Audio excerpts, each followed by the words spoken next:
Now, many a times we know watching these videos that this look is done for effect. It's done to maybe hammer the point home that the lyrics are trying to make.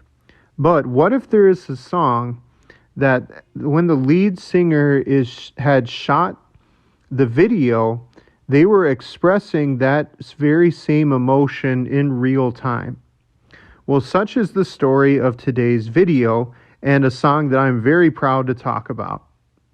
The song is called Maps by the indie rock band Yeah Yeah Yeahs.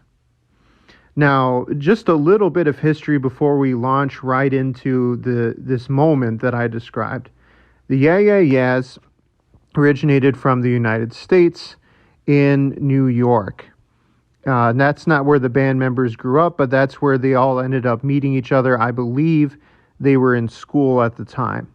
And what's really interesting is, as a band, they had a lot of musical connections already starting out, and they didn't even know it at the time, but they bunked and lived with the band Metric, which they themselves became a huge indie band as well.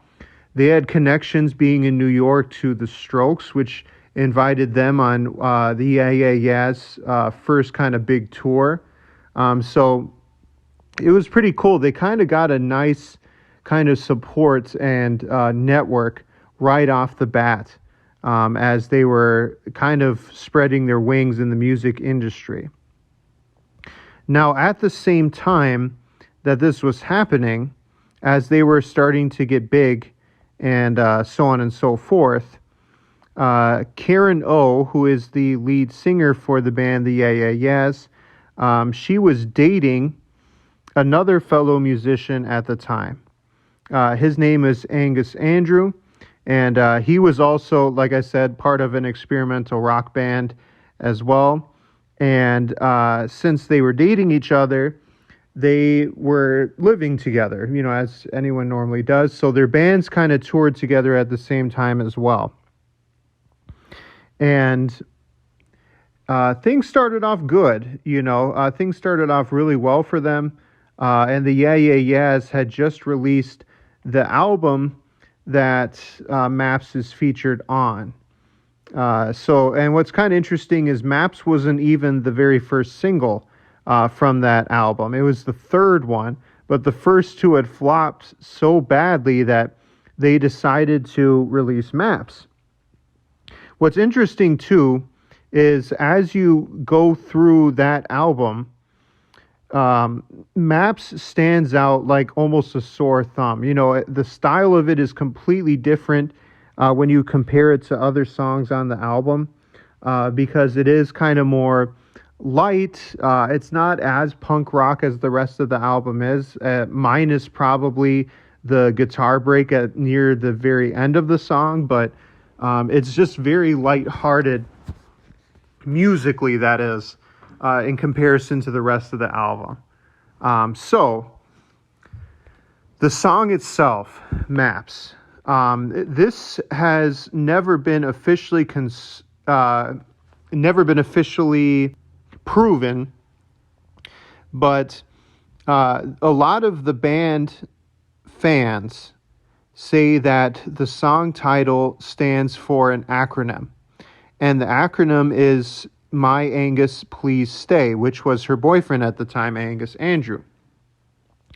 Now, what I want to bring attention to with this song is the lyrics, which are very simple, and then the music video itself. So the lyrics are pretty simple, like I said.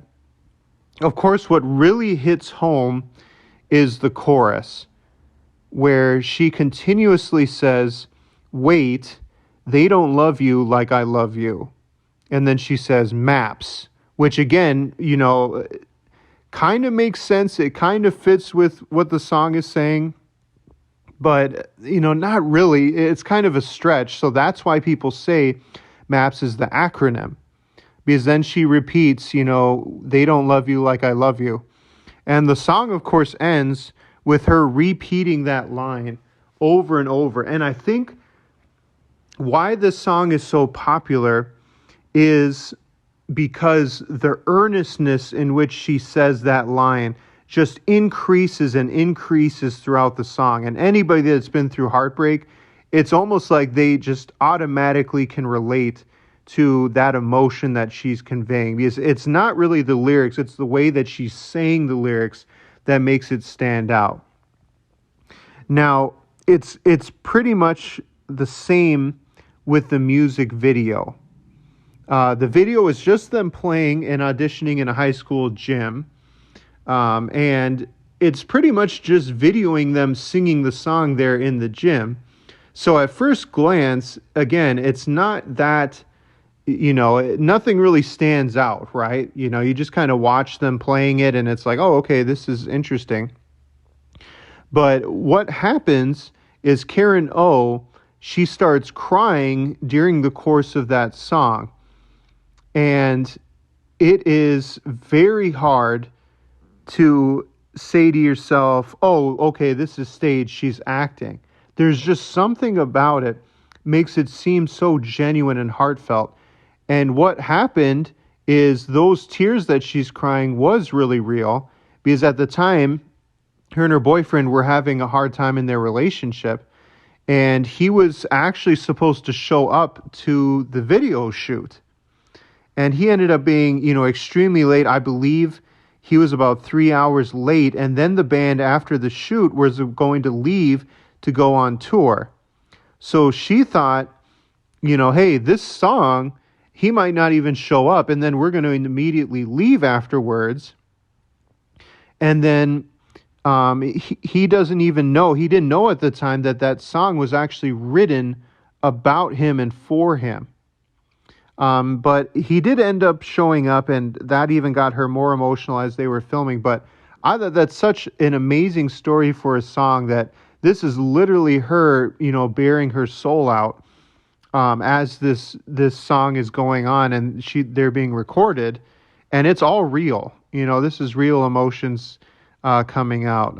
And the Yeah Yeah Yeahs were very rewarded for all of that hard work. Also, side note, before we go to the end result, I think one thing that is very overlooked in this song is the drums. Just hear the breakdown in the drums near the end, right where the guitar part also goes crazy. He does an amazing job. I just wanted to kind of throw that out there. But like I said, the Yeah Yeah Yeahs as a band was very rewarded for this video. Even they were nominated for 4 MTV Music Awards in 2004. They did not win anything, but it was, to get 4 nominations is amazing. And really, the indie world in general is the ones that really accepted this song. And kind of to back that up, look at the people that have covered this song, famous indie bands like the White Stripes, Arcade Fire, Macy Gray, all covered this song in concerts or as part of a melody as well. And it's really the legacy that this song has really left in its wake. One music, I guess you could say journal, NME, voted it as the best alternative song of all time. So, that's pretty awesome. Rolling Stone ranked Maps as the 7th best song of the 2000s and amongst the 500 best songs of all time. And when it was updated, it even reached a higher point in that list as well. Especially in the indie world, it's been a huge thing. Kelly Clarkson wrote the 2004 hit song "Since You've Been Gone," and it served as kind of an inspiration for that song.